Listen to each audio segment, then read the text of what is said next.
तो हम आपको एक्सक्लूसिव इंटरव्यू दिखाएंगे, खासतौर से वो बात जरूर जिसमें पहले बात कही जा रही थी कि उत्तर प्रदेश में अब डबल इंजन की सरकार है। जब योगी और मोदी का साथ हो तो आखिर किस तरह से एक उत्तर प्रदेश उत्तम प्रदेश बनेगा, ये बात कही गई थी। सिन्हा और टाइम्स नाउ नव भारत पर इलेक्शन की मेगा कवरेज के तहत आज हम पहुंचे हैं उत्तर प्रदेश। हालांकि कहूं तो उत्तर प्रदेश के आसमान में है, क्योंकि इस वक्त हमारे साथ जो मेहमान हैं वो सहारनपुर जा रहे हैं कार्यक्रम में। लेकिन आज उनसे चर्चा इसलिए जरूरी है क्योंकि उनके पास शायद उस प्रश्न का जवाब है जो देश जानना चाहता है कि क्या उत्तर प्रदेश में दोबारा योगी आदित्यनाथ की सरकार आने जा रही है या नहीं, और अगर आ रही है तो क्यों। हमारे साथ उत्तर प्रदेश के मुख्यमंत्री योगी आदित्यनाथ मौजूद हैं। सर, बहुत बहुत स्वागत आपका। नमस्ते।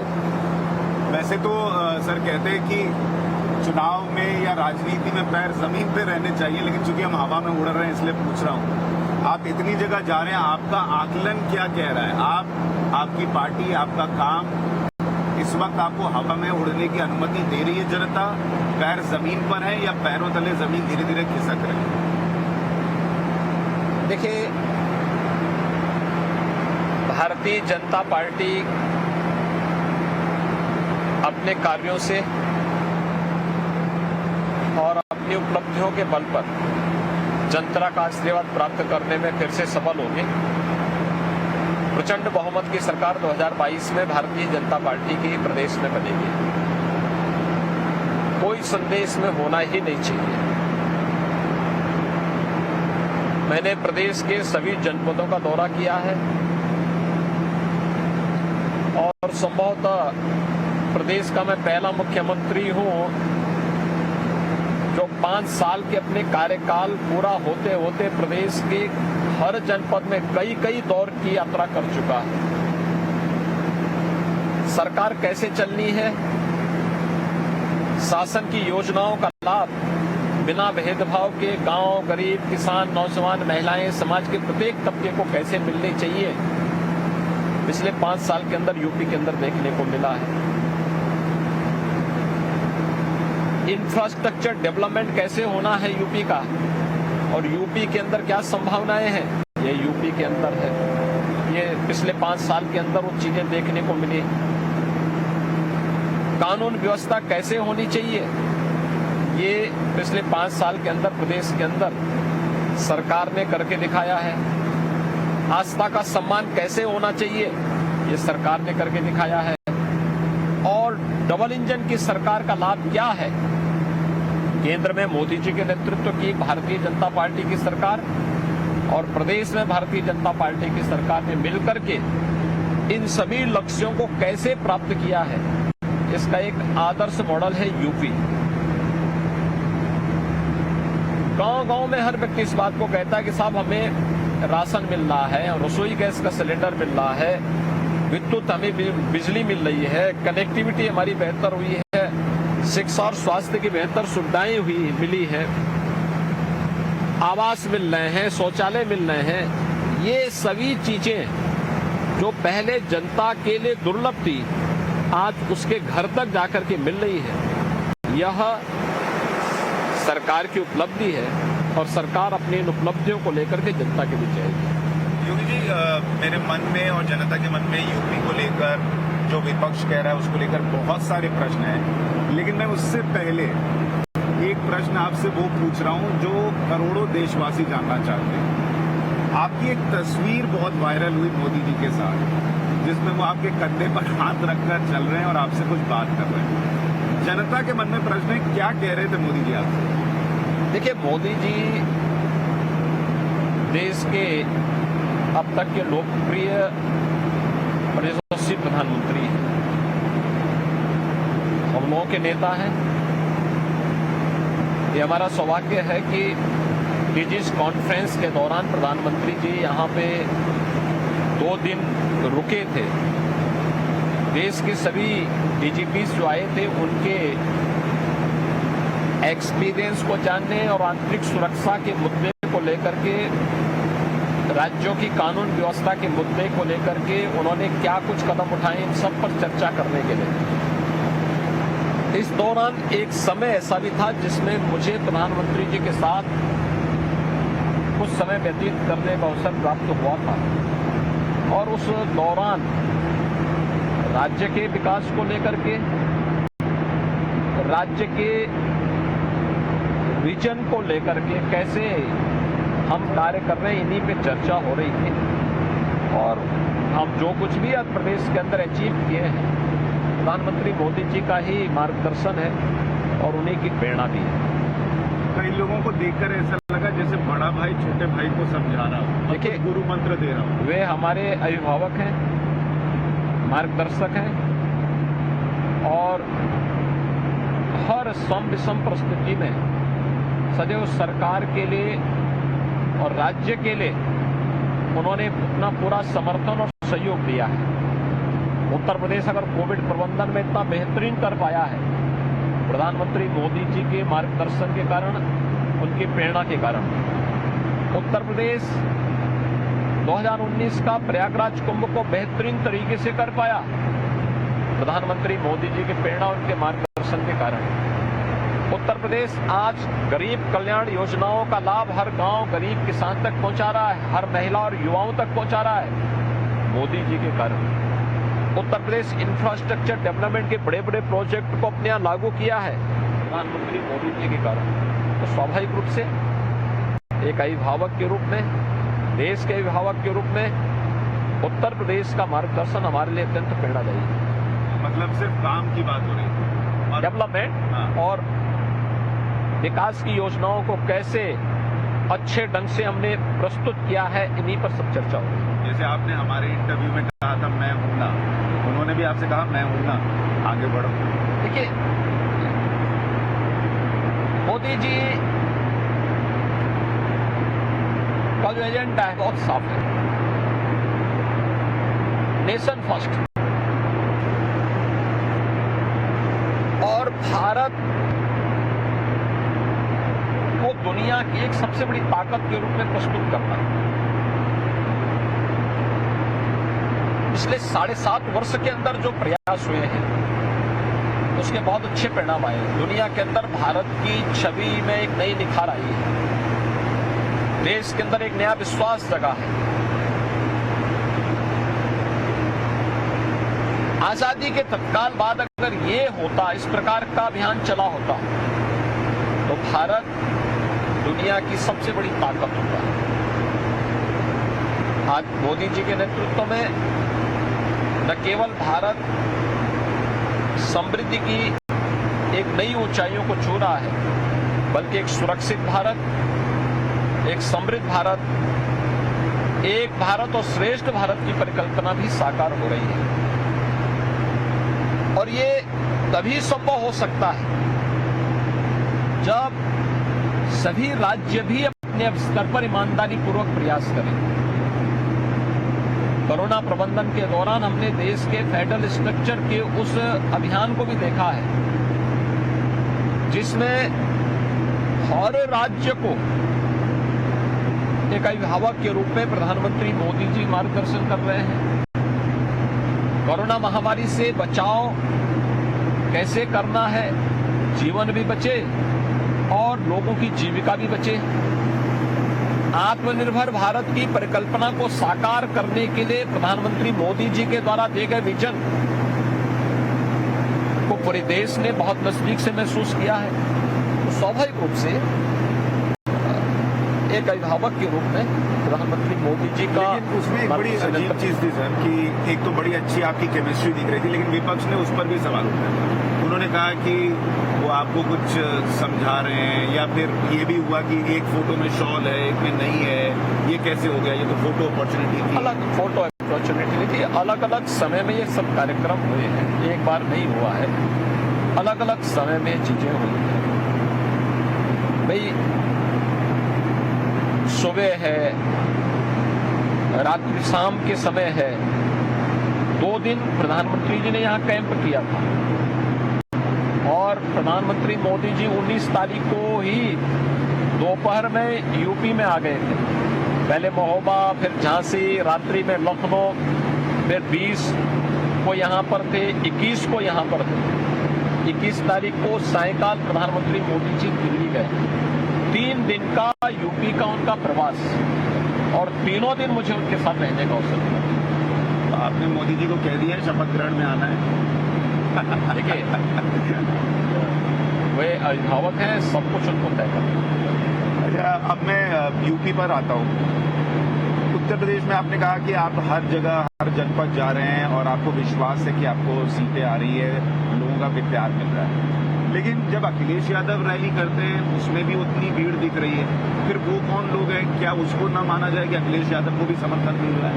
देखिए, एक भीड़ का जुटना, किसी चौराहे पर मजमा लगता है ना, वहां भी भीड़ जुटती है। कहीं कोई एग्जीबिशन होता, वहां भी भीड़ जुटती है। बाजार में भी भीड़ जुटती है। दोनों का कैरेक्टर अलग अलग है। बीजेपी सत्ता में है और सत्ताधारी दल के कार्यक्रम में भीड़ का होना, स्वतःस्फूर्त भाव के साथ भीड़ का होना, ये जनता का शासन के प्रति विश्वास को प्रदर्शित करता है। समाजवादी पार्टी के कार्यक्रमों में भीड़ का होना या न होना, ये वही मजमा है जो लोग इनके तमाशे को देखना चाहते हैं और इनके कैरेक्टर को भी देखना चाहते हैं। 2017 के पहले क्या बोलते थे, आज क्या बोल रहे हैं। 2017 के पहले क्या करते थे, आज क्या कर रहे हैं। ये जो दोहरा चरित्र है, जनता उसको बहुत नजदीक से मजाकिये लहजे से जाकर के देखती है और उसको ताली बजाने के लिए वहां उस भीड़ से आपको चिंता नहीं हो रही है? देखिए, हमें क्यों चिंता हो।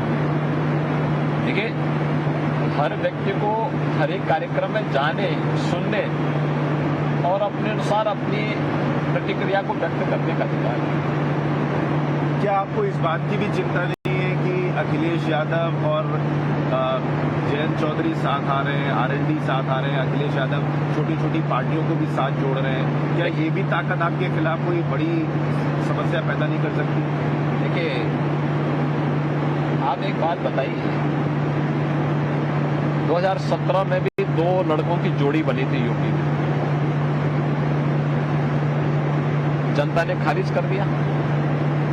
2014 में भाई बहन की जोड़ी आई थी, जनता ने खारिज कर दिया।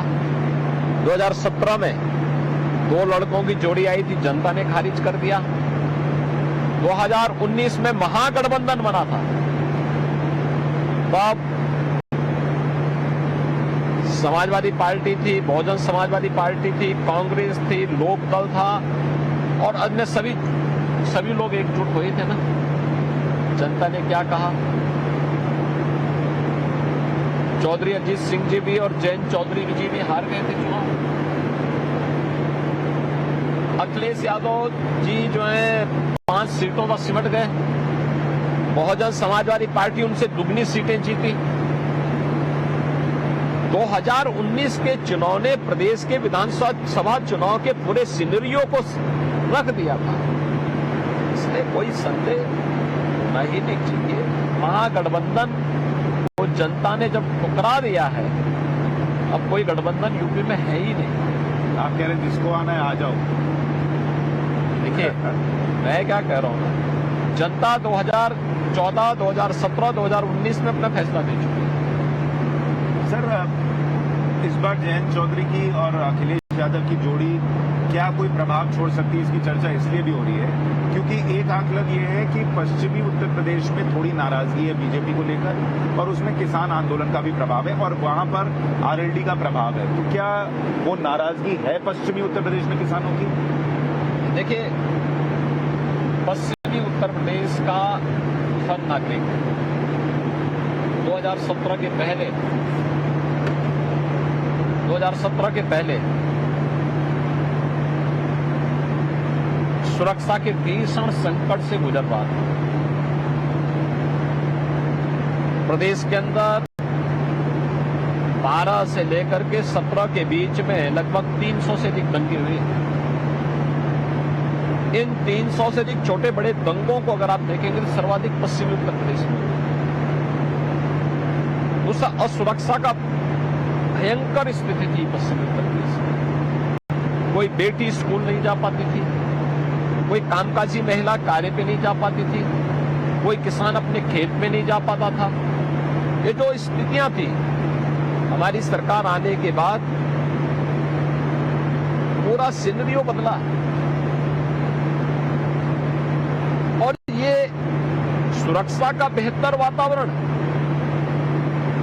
जाति, क्षेत्र, भाषा से ऊपर उठ करके हर एक नागरिक को सुरक्षा का बेहतर वातावरण दिया है। 4.5 वर्ष में, 5 वर्ष में कोई दंगा न होना, हर पर्व और त्योहार को शांतिपूर्ण तरीके से मना दिया जाना, वाहन और बेटियों के सामने सुरक्षा का कोई संकट न होना, ये सभी चीजें हैं जो प्रदेश को और पश्चिमी उत्तर प्रदेश के प्रत्येक नागरिक को ये सोचने के लिए मजबूर कर रहा है कि अगर समाजवादी पार्टी आ गई तो मुजफ्फरनगर का दंगा, समाजवादी पार्टी आ गई कोसी कला का दंगा, समाजवादी पार्टी आ गई तो बरेली के दंगे, सहारनपुर के दंगे, ये लगातार दंगों का जो श्रृंखला प्रारंभ हुआ था, बिजनौर के दंगे, हर व्यक्ति इनसे शंकित है। आपको याद आता है सर मुजफ्फरनगर के जो दंगे थे उस दौर का, उस वक्त का हाल क्या था? मुजफ्फरनगर दंगे को या कोसी कला दंगे को या सहारनपुर के दंगों को कोई भी स्वाभिमानी समाज कभी भूल नहीं सकता। और सरकार की जो भूमिका उस समय थी बड़ी दुर्भाग्यपूर्ण थी। उस समय सरकार दंगाइयों के साथ खड़ी थी, जनता प्रताड़ित थी। सचिन और गौरव जाट नाम के उन 2 नौजवानों की गलती क्या थी जिनकी निर्मम हत्या होती है? उनकी बहन के साथ छेड़खानी होती थी और अपनी बहन को बचाव के लिए वे जाते हैं, इसी में उनकी निर्मम हत्या कर दी जाती है और उन आतताइयों को सरकार प्रश्रय देती थी। उन दंगाइयों को मुख्यमंत्री आवास में बुला करके सम्मानित किया जाता था और बाद में हिंदू जब न्याय की गुहार किया तो उन्हीं के ऊपर झूठे मुकदमे दर्ज कर दिए गए। इससे ज्यादा शर्मनाक वाकया नहीं हो सकता। दूसरा, जहां तक किसानों की इतनी बात है, किसानों को सही मायने में अगर अधिकार मिला है तो मोदी जी के आने के बाद मिला है। 2017 के बाद प्रदेश के अंदर प्रोक्यूरमेंट की पॉलिसी हम लोग लेके आए। गन्ना किसानों का 7-8 वर्षों से गन्ना मूल्य का भुगतान हमारी सरकार ने किया है और किसान आज अगर सुरक्षा के साथ साथ अपनी खुशहाली को देख रहा है तो ये बीजेपी के कारण है। अभी पंचायत चुनाव हुए थे, पश्चिमी उत्तर प्रदेश के बागपत को छोड़ करके हर सीट को बीजेपी जीती। कैसे आप कह सकते हैं कि गठबंधन से होगा? कोई प्रभाव नहीं पड़ने वाला है। सर विपक्ष कहता है आपने पंचायत चुनाव बल से जीता, तो हम बागपत भी जीत सकते थे, हम इटावा भी जीत सकते थे, हम लोग बलिया भी जीत सकते थे। इन लोगों का तो चुनाव की प्रक्रिया में ही विश्वास नहीं है। ये लोग तो अच्छा हुआ कि चुनाव बैलेट से हो गया, नहीं तो कहते कि ईवीएम के कारण हम हार गए। पहले ईवीएम को दोषी ठहराते थे, अब इस बात को दोषी। आखिर मैं पूछना चाहता हूं कि आखिर बागपत कैसे जीते, इटावा कैसे जीते, बलिया कैसे जीते? अगर हमें बल ही दिखाना होता था तो यहां पर ज्यादा दिखाते, लेकिन वही कड़वा कड़वा तोड़ मीठा मीठा गप, ये नहीं चलेगा। सरकार इन सब चीजों के ऊपर बहुत सतर्क है। आपका आकलन ये है कि जो पश्चिमी उत्तर प्रदेश में खासतौर पर जाट समुदाय ने सहा है वो नहीं भूलेगा और कानून व्यवस्था के नाम पर वोट करेगा। भाई हर व्यक्ति इस बात को सोच रहा है। आज किराना का पलायन नहीं हो सकता, कांदला जैसी घटनाएं नहीं हो सकती, मुजफ्फरनगर जैसे दंगे नहीं हो सकते, कोसी कला, सहारनपुर और बिजनौर और बरेली जैसे दंगे नहीं हो सकते? सबको मालूम है कि कोई अगर इस प्रकार के दंगे भड़काएगा तो उसकी फिर क्या स्थिति होगी। इसलिए सरकार ने जो किया है अपने कार्यों के प्रति पूरी तरह आश्वस्त है। एक आंकलन ये भी हुआ सर, जब ये कृषि कानून वापस लिए गए तो उसका जब अलग अलग लोगों ने एनालिसिस किया तो वो ये भी किया कि उत्तर प्रदेश में आपकी स्थिति कमजोर है, पश्चिमी उत्तर प्रदेश में आपको नुकसान हो रहा है, इसलिए नरेंद्र मोदी सरकार ने कृषि कानून वापस लिया। देखिए, कृषि कानून लागू होने का समर्थन भारतीय किसान यूनियन ने किया था। भारतीय किसान यूनियन के नेता कानून पास होने के अगले दिन मुख्यमंत्री आवास पे आए थे, इन्होंने मुझे धन्यवाद दिया था। बाद में पंजाब और हरियाणा से जुड़े हुए किसानों के साथ जब संयुक्त किसान संघर्ष समिति बनी, उसके बाद फिर ये लोग उस मूवमेंट के साथ जुड़े। आपने देखा होगा किसान आंदोलन के दौरान उत्तर प्रदेश के अंदर कोई घटना नहीं घटी। लोकतांत्रिक तरीके से आंदोलन कोई भी करता है तो सरकार को उसमें कोई आपत्ति नहीं, लेकिन यूपी के अंदर कानून व्यवस्था का कोई संकट नहीं खड़ा होगा, कोई इस प्रकार की स्थिति नहीं थी। इसलिए और उसके बाद पंचायत चुनाव तो उसी दौरान हुए थे ना, उपचुनाव भी उसी दौरान हुए थे ना, तो सभी सीटें जीते। लेकिन लोग ये कहते हैं सर, जब ये सब कुछ ठीक था, लोगों का समर्थन था और प्रधानमंत्री ने खुद कुछ शब्द का इस्तेमाल किया कि हम कुछ लोगों को नहीं समझा पाए, तो उन कुछ के सामने सरेंडर क्यों किया अगर कोई सियासी समस्या नहीं? देखिए, प्रधानमंत्री मोदी जी के इस वाक्य में सब कुछ समाहित है कि किसान के हित में कानून बनाए थे, देश के हित में वापस ले रहे हैं। बहुत स्पष्ट है। कानून को लागू करने के तरीके को हम जनता तक पहुंचाने या किसानों तक पहुंचाने में कहीं ना कहीं कोई कमी रह गई, जिसके कारण कुछ लोगों ने आंदोलन किया। अन्यथा इसके पीछे किसान का व्यापक हित था, उनकी आय कई गुना बढ़े, किसान इंस्पेक्टर राज से मुक्त हो, किसानों को किसी प्रकार का शोषण न हो, किसान अपनी उपज को देश के अंदर किसी भी मंडी में बेच ले, उस पर कोई टैक्स नहीं लगेगा। इसके पीछे एक अच्छी मानस थी, लेकिन उन चीजों को समय से उस तबके तक पहुंचाने में कहीं ना कहीं कोई कमी रही, जिसके कारण लोग सड़कों पे आए। अब कुछ किसान कतिपय, सभी किसान संगठन आंदोलन नहीं कर रहे थे, कुछ कतिपय किसान संगठन थे। उसको ध्यान में रखते हुए चीजों को प्रधानमंत्री जी ने बहुत अच्छे ढंग से कहा। किसान हित में कानून बनाए थे, उनमें से कतिपय संगठन ने विरोध किया। अब किसान देश हित में इसको वापस ले रहे हैं। क्या बहुत लोगों की ये भी, अगर आप सोशल मीडिया देखें, उनको लगता है राकेश टिकैत के साथ जो होना चाहिए वो नहीं हो, जिस तरीके के वो बयान देते हैं, जिस तरीके से भड़काते हैं। और आपने खुद कहा जब कानून आया था तो पीकेयू आपके पीकेयू जो है वो आपके पास आया। भारतीय किसान यूनियन कानून पास होने के बाद स्वयं मेरे पास आया था। उन्होंने इस बात का समर्थन किया था कि जब चौधरी साहब का मतलब चौधरी महेंद्र सिंह टिकैत जी ने 1993 में तत्कालीन सरकार से इस बात की मांग की थी कि ये कानून बनने चाहिए, लेकिन मोदी जी ने पास किया। हम इसका अभिनंदन करते, स्वागत करते। कई लोग कहते हैं राकेश टिकैत का इलाज योगी जी के तरीके से होना चाहिए। देखिए, एक किसान नेता है और मुझे लगता है कि किसानों के हित को लेकर के केंद्र और प्रदेश सरकार के किए जाने वाले प्रयासों को उन्हें सकारात्मक दृष्टिकोण से लेना चाहिए।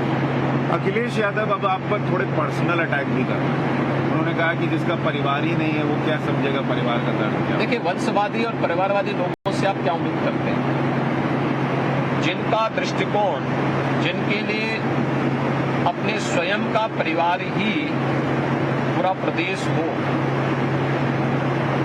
जिन्होंने प्रदेश की जनता को विकास से, केंद्र और राज्य शासन की योजनाओं से वंचित किया हो, जिन्होंने केवल अपने परिवार और अपने वंश के अलावा किसी का हित नहीं किया हो, उनसे आप इससे ज्यादा उम्मीद नहीं कर सकते। योगी जी, आपका एक पक्ष हमने वो भी देखा है, भावुक वाला। जब आप संसद में रोए थे, आपको याद होगा, वो तस्वीर कोई भूलता नहीं। आप अंदर से भावुक हैं, ये देश जानता है। आप आपके पिताजी का देहांत हुआ, आप काम करते रहे, उस पर भी आप पर सवाल उठाए गए कि कैसा बेटा है, नहीं है। आज आपके परिवार को लेकर उठाया जा रहा है। ये बातें आपको चोट पहुंचाती हैं अंदर तक? देखिए, सार्वजनिक जीवन में आए हैं, हमें इस प्रकार के हल्के बयानों को बहुत गंभीरता से नहीं लेना चाहिए।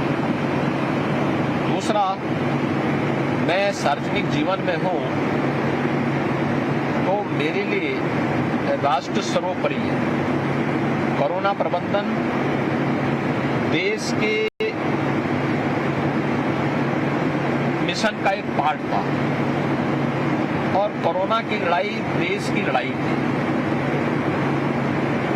ये किसी भी पुत्र के लिए उस समय ये महत्वपूर्ण होता है कि उसको राष्ट्र धर्म का पालन करना है या पुत्र धर्म का पालन करना है। जब देश कोरोना से लड़ाई लड़ रहा हो तो मुझे आवश्यक लगा कि मैं अपने पिता के, पूज्य पिता के अंतिम संस्कार कार्यक्रम में भाग ले भी लूं, इससे तो वापस आएंगे नहीं। लेकिन अगर मैं कोरोना प्रबंधन के लिए लखनऊ में रह करके इस कार्यक्रम के साथ जुड़ूंगा तो उत्तर प्रदेश के हजारों लोगों की जान को बचाने में सहायक हो सकता हूं। तो मैंने अपने उस राष्ट्र धर्म का पालन किया है। कोरोना के खिलाफ देश की लड़ाई को मजबूती प्रदान करने में अपना योगदान दिया है और वो मेरा दायित्व भी था, क्योंकि इसीलिए पार्टी ने और इसी के लिए प्रदेश ने हमें चुन करके भेजा है। लेकिन उसके बावजूद प्रश्न तो ये उठाए जाते हैं सर कि कोरोना प्रबंधन फेल रहा आपका।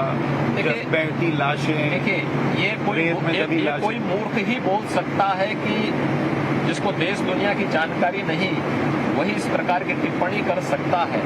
मुझे लगता है जिसको कोरोना की जानकारी है, कोरोना प्रबंधन की जानकारी है, वह उत्तर प्रदेश के कोरोना प्रबंधन को WHO ने सराहा है, नीति आयोग ने सराहा है और अंतर्राष्ट्रीय और राष्ट्रीय स्तर के तमाम अन्य प्रतिष्ठित लोगों ने, जिन्होंने नजदीक से कोरोना की लड़ाई को देखा है, उन लोगों ने सराहा है और मैं इसका श्रेय प्रधानमंत्री मोदी जी को देता हूँ। तो वो बहती लाशें और कोरोना की वो काल में रेत में जो दबी लाशें थी, उसका मुद्दा। देखिए, जिसको भारत और भारतीयता की जानकारी नहीं और जिसको केवल सत्ता की दलाली करने से फुर्सत रही हो, वे लोग इस प्रकार की टिप्पणी करते रहे हैं।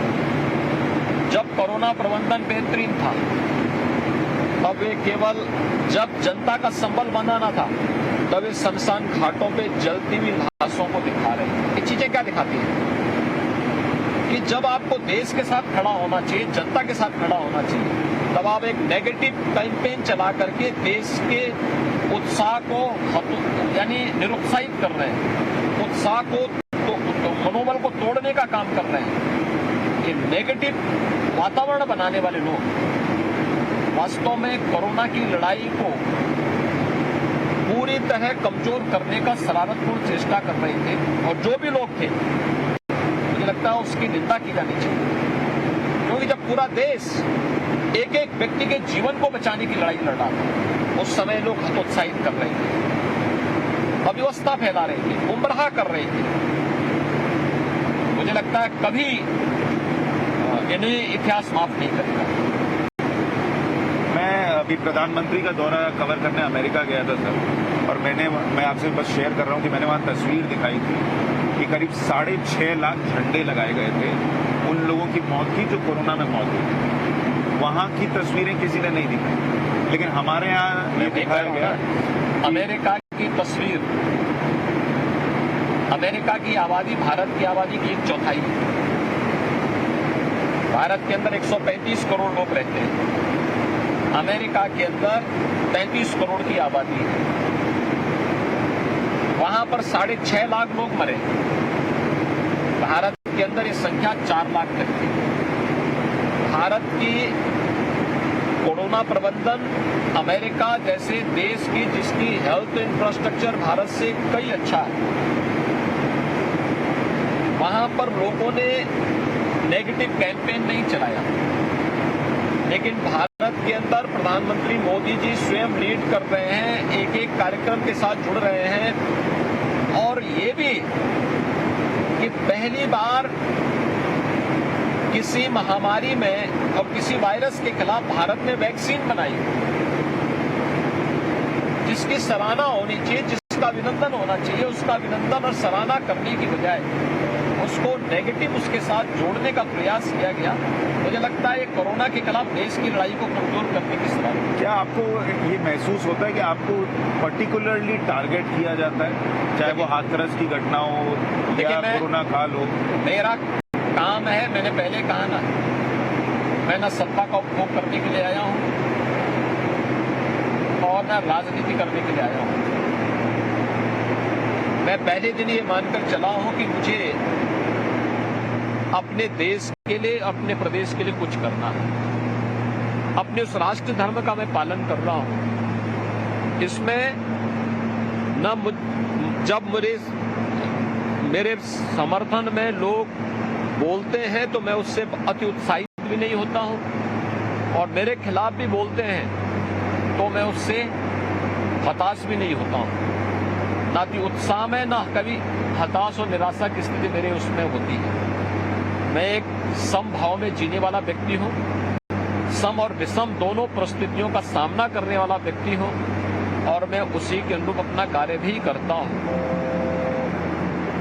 इन सब चीजों की जिनके पास कोई काम नहीं, वे लोग ट्विटर पर हर प्रकार की टिप्पणी करते हैं। मैं उनकी टिप्पणी को पढ़ता हूं, देखता हूं और हंस करके टाल जाता हूं। लेकिन सर, आपका कभी तो, जैसे आपने कहा कि समभाव में जीता हूं, लेकिन कभी तो ये शील्ड गिरता होगा, कभी कोई चीज चुभती होगी, लगती होगी, कुछ नहीं चुभता? कभी नहीं, कभी नहीं, नहीं चुभना है भाई। हम किसी की गाली को सुनेंगे ही नहीं। गाली वो दे रहा है, स्वयं भी सुने। ट्विटर पे मीम्स देखते हैं आप? मैं कह रहा हूं, मैं सबको देखता हूं और फिर उसको उसी को समर्पित भी कर देता हूं। अच्छा, ये बताइए, एक और आरोप जो आप पर लगता है कि आप मुसलमान विरोधी हैं, और ये असदुद्दीन ओवैसी चिल्ला चिल्ला कर कह रहे हैं। देखिए, ओवैसी के लिए उत्तर प्रदेश बंजर है, उनकी कोई भूमिका यहां नहीं होगी। उनकी विध्वंसात्मक और नकारात्मक राजनीति के लिए उत्तर प्रदेश के लिए कोई जगह नहीं। उत्तर प्रदेश ने उस प्रकार की राजनीति को 2014 में तिलांजलि दे दी है। अपना हाथ पैर मार रहे हैं। वह सपा, बसपा या कांग्रेस किसके एजेंट हैं कुछ पता नहीं लग रहा था, लेकिन वह भड़काने का प्रयास जरूर कर रहे हैं। कभी सिटीजनशिप अमेंडमेंट एक्ट के नाम पर, कहीं राम जन्मभूमि पर भव्य मंदिर निर्माण के नाम पर, कभी किसी अन्य उसके नाम पर। लेकिन मुझे नहीं लगता कि उत्तर प्रदेश ओवैसी के किसी बहकावे में आएगा। क्या उत्तर प्रदेश का मुसलमान वोट नहीं करेगा उनके लिए? देखिए, अभी कुछ कहा नहीं जा सकता है। ओवैसी जैसे लोगों के लिए उत्तर प्रदेश में कोई जगह नहीं। वह किसी गफलत में है कि बिहार में 5 सीट उन्होंने पाई थी और समाजवादी पार्टी का एकदम सफाया हो गया था, या बहुजन समाजवादी पार्टी से ज्यादा अच्छा और उनका वहां रहा। लेकिन ये यूपी है जी, यूपी में जनता इस चीज को नहीं बर्दाश्त कर पाएगी। यूपी का मुसलमान आपके लिए वोट करेगा? देखिए, हम किसी व्यक्ति, जाति, मत और मजहब के आधार पर वोट नहीं मांग रहे हैं। हमने प्रदेश की बेहतर कानून व्यवस्था, सुरक्षा के मुद्दे को लेकर, प्रदेश के विकास के मुद्दे को लेकर, लोक कल्याणकारी योजनाओं को लेकर के, डबल इंजन की सरकार का जो लाभ हर गांव, गरीब, किसान, नौजवान और महिलाओं को प्राप्त हुआ, इस आधार पर हम जनता का समर्थन मांग रहे हैं। लेकिन इसके बावजूद मैं पूछूंगा, क्या उत्तर प्रदेश का मुसलमान आपको वोट करेगा? देखिए, सवाल वोट करने नहीं करने का नहीं है। हम वोट की पॉलिटिक्स ही नहीं करना है।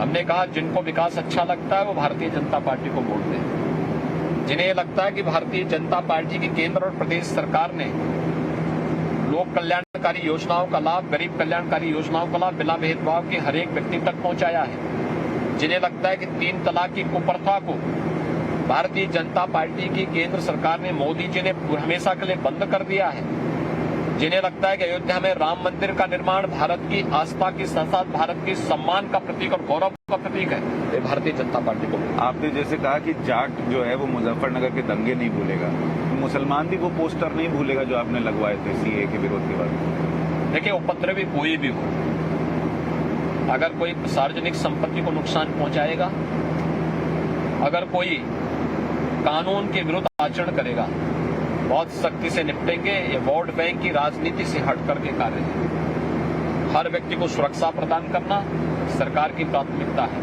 और सरकार अपनी प्राथमिकता पे किसी भी प्रकार का कोई समझौता नहीं करेगी। क्या मथुरा में मंदिर या जन्मभूमि का जो स्थान है वहां पर वो मस्जिद हटना क्या आपके एजेंडे में है? मथुरा में तो भगवान कृष्ण की ही पूजा होती है, अयोध्या में भगवान राम की पूजा होती है, काशी में बाबा विश्वनाथ जी की पूजा होती है, मथुरा में भगवान कृष्ण की पूजा होती है, बरसाना में राधा रानी की पूजा होती है। मुझे लगता है कि ये सभी राजनीतिक एजेंडे से ऊपर हैं। नहीं, सोशल मीडिया पे मैसेजेस चल रहे हैं कि योगी जी दोबारा आएंगे तो मथुरा में वो मस्जिद हटेगी। मैं तो जाता ही हूँ, मैं मथुरा अभी हाल ही में गया था, 15 दिन पहले मैं गया था। नहीं, सत्ता में दोबारा आएंगे तो मस्जिद हट जाएगी। देखिए, मैंने क्या कहा, आस्था का सम्मान हमारी प्राथमिकता है, हम आस्था का सम्मान कर रहे हैं। और मथुरा में किसी से भी पूछेंगे कि मथुरा में किसकी पूजा होती है, तो हर व्यक्ति कहेगा कि भगवान श्री कृष्ण की पूजा मथुरा में होती है, राधा रानी की लोग वहां आराधना करते हैं। तो फिर बनने और बिगाड़ने, पूजा तो आस्था का प्रश्न है, इसमें बनने बिगाड़ने की बात ही कहां से आती है? तो जो जैसा है चलेगा। हमने कहा ना, आस्था का सम्मान सरकार कर रही है, तो कार्यक्रमों को आगे बढ़ा रही है। क्योंकि आपके डिप्टी ने एक ट्वीट कर दिया था, उन्होंने लिख दिया कि अब बारी मथुरा की। मैं क्या करूं, किस परिप्रेक्ष्य में है, अभी मेरी इस पे चर्चा नहीं हुई है, लेकिन मुझे लगता है कि मथुरा तो आस्था का प्रतीक है और आस्था के प्रतीक का सम्मान सरकार हमेशा करती है, करती रही है। इस चुनाव में अखिलेश यादव और असदुद्दीन ओवैसी पर हमने बात की सर, क्या मायावती कहीं से कोई फोर्स आपको दिखती है? देखिए, सेकेंड की लड़ाई कौन लड़ रहा है, बीएसपी लड़ रही है, एसपी लड़ रही है, इसको देखने की आवश्यकता है। और मुझे लगता है कि सेकेंड उसके लिए कोई संदेह नहीं कि कुछ आश्चर्यजनक परिणाम आएंगे। जैसे लोकसभा चुनाव में महागठबंधन के बावजूद समाजवादी पार्टी तीसरे नंबर पर थी, बहुजन समाजवादी पार्टी नंबर 2 पर थी। चुनाव के पहले लोग बोलते थे कि महागठबंधन बड़ी सफलता प्राप्त करेगा। बाद में चुनाव का कैंपेन जैसे जैसे आगे बढ़ा तो लोगों ने कहना शुरू कर दिया था कि बीजेपी नंबर 1 पर रहेगी, सेकंड पे कौन रहता है इसको देखना होगा। और चुनाव रिजल्ट चौंकाने वाले आए थे। बाद में बीजेपी नंबर 1 पर थी, 65 सीट पाकर के 64-65 सीट पाकर बीजेपी नंबर 1 पर आई, लेकिन समाजवादी पार्टी से दुगनी सीटें बहुजन समाजवादी पार्टी ने प्राप्त की। तो सेकंड पोजीशन प्राप्त करने की क्या स्थिति बनती है, ये चुनाव, ये कैंपेन थोड़ा आगे बढ़ने दीजिए। चूंकि आपने शब्द इस्तेमाल किया कि आश्चर्यजनक परिणाम आ सकते हैं, क्या वो नंबर 2 पर बीएसपी हो सकती है? मैंने क्या कहा, लोकसभा का 2019 का चुनाव इस एक सिनेरियो को हमें दिखाया है, इसलिए अभी कुछ भी कहना जल्दीबाजी है। प्रियंका गांधी जो कैंपेन कर रही हैं, उसका कोई असर इस चुनाव में? देखिए, इस देश की जनता सकारात्मक कैंपेन पर विश्वास करती है, नकारात्मक कैंपेन के लिए। और भाई बहन की जोड़ी को प्रदेश 2014 में खारिज कर चुका है। मुझे नहीं लगता है कि कोई स्कोप कांग्रेस के लिए। उन्होंने जो महिला कार्ड खेला है, उतने टिकट उनको, उतने प्रत्याशी नहीं मिल पाएंगे। महिलाएं तो उत्तर प्रदेश में बढ़ी। ओह, मैं क्या कह रहा हूँ ना भाई, कोई भी वहां जाएगा जहां संभावना दिखेगी, जहां संभावना नहीं वहां कोई कैसे जाएगा। आप पिछली बार मुझे याद है मैं 2019 में आपका चुनाव इंटरव्यू कर रहा था, तब हमारी आखिरी बार केजरीवाल जी को लेकर बात हुई। इस बार केजरीवाल जी की भी एंट्री हो गई है यूपी चुनाव में, उनका कोई इम्पैक्ट? देखिए, यूपी, उत्तराखंड और बिहार के लोग इस बात को देखते हैं।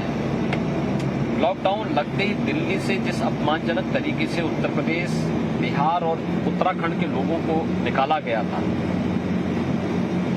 उनके बिजली पानी के कनेक्शन काट दिए गए, उनके राशन बंद कर दिए गए, उसको मुझे नहीं लगता है कि जनता माफ कर पाएगी।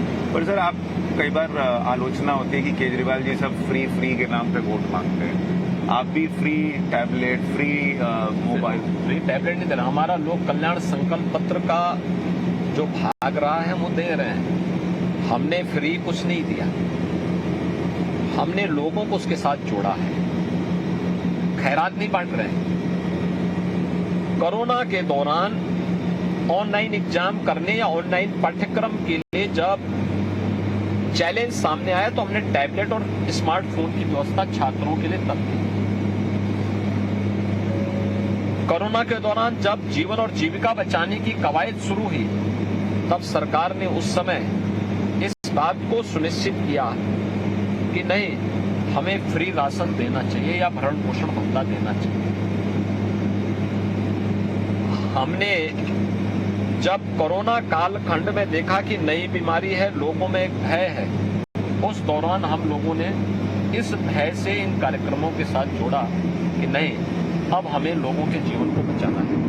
ठीक है, एक आखिरी प्रश्न आपसे पूछ रहा हूँ, आपके हिसाब से अभी की तारीख में कितनी सीटें आप देख रहे हैं बीजेपी? 325 से ज्यादा सीटें पाएगी 2022 के विधानसभा चुनाव। चलिए, बहुत बहुत शुभकामनाएं। धन्यवाद आपको। धन्यवाद। नमस्कार।